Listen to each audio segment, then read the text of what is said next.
আমাকে হবে। আমি জানি বাবু, যদি এতই কষ্ট হয় তোমার আমাদের জন্য, তাহলে যেতে চাইছো না কেন? তুই সাবধানে থাকিস কিনে। তবু তুমি যাবে না, তাই তো? এতদিন ভাবতাম তুমি আমার অনেক ক্ষতি করেছো, কিন্তু আজকে বুঝতে পেরেছি আমি তোমার অনেক ক্ষতি করে দিয়েছি।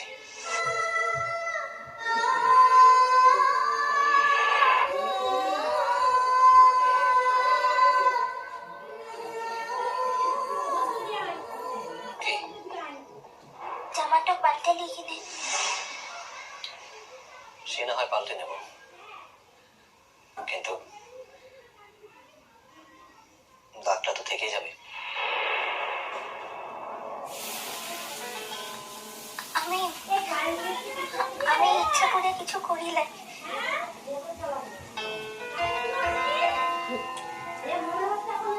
আমি কি সেই কথা একবার বলেছি?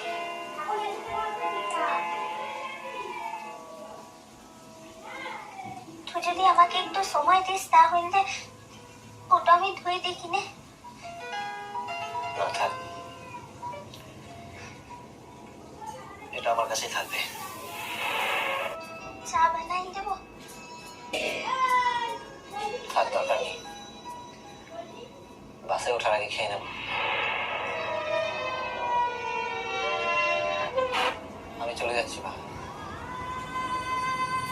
আমি যাওয়ার আগে তোমার কিছু বলার নেই? একটু জিনিস চাইবার ছিল। হ্যাঁ বলো। আমি তো আগে থেকেই বলেছি যে কোনো হেজিটেট করবে না। আমার সাধ্যের মধ্যে থাকলে আমি নিশ্চয়ই দেওয়ার চেষ্টা করবো। তুই দিবি কিনে? তোমাকে কিছু দিতে পারলে আমি খুব শান্তি পাবো বাহা। তুই আরেকটা দিন থাক কিনে।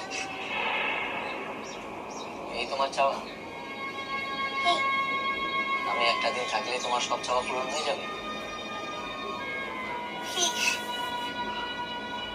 অদ্ভুত মেয়ে একটা। তুই থাকবে বাবু? বেশ, এবারে বলো আমি একদিন আরো থাকলে কি হবে? তোকে যখন ও ডাকাত গুলা ধুলাটা নিয়ে যাচ্ছিল তখন তোর পড়ানটার লিখে আমি মানবটা করেছিলাম। ও সিন্দুকটা বাঁধা রেখেছিলাম। তারপর কালকে যখন তোকে ও কাল সাপটা কাটলো তখনও তোর পড়ানটার লিখে মানবটা করেছিলেন। তার লিখেই বলছি তুই যদি আর একটু দিন থেকে যাস তাহলে ও পুজোটা দিত কিনে। সবই তো আমার প্রাণের জন্য চাইলে, তোমার নিজের জন্য কিছু চাইবে না? ওটাই আমার সব থেকে বড় চাওয়াটা হচ্ছে রে উচিত।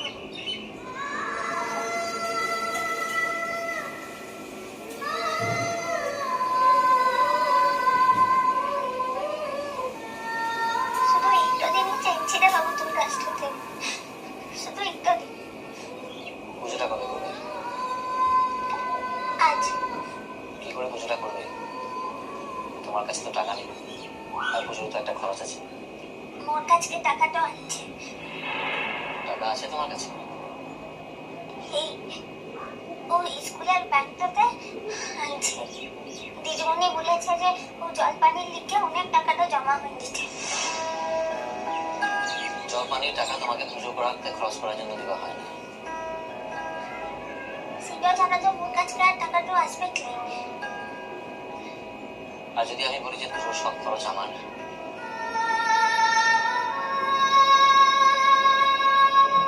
নিজের মানবটা নিজের খরচাটাতেই করতে হয় রে হচ্ছে বাবু। আমার কাছ থেকে টাকা না নেওয়ার একটা আশ্চর্য চুক্তি তোমার। তার লিখে নয় রে বাবু। বুঝেছি।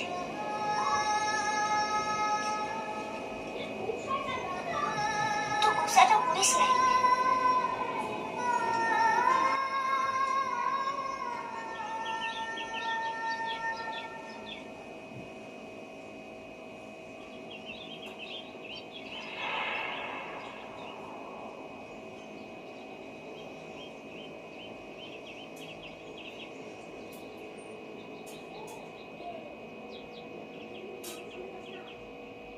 যা তোমার মাকে গিয়ে বলো পুজো জোগাড় করতে, আমি আছি।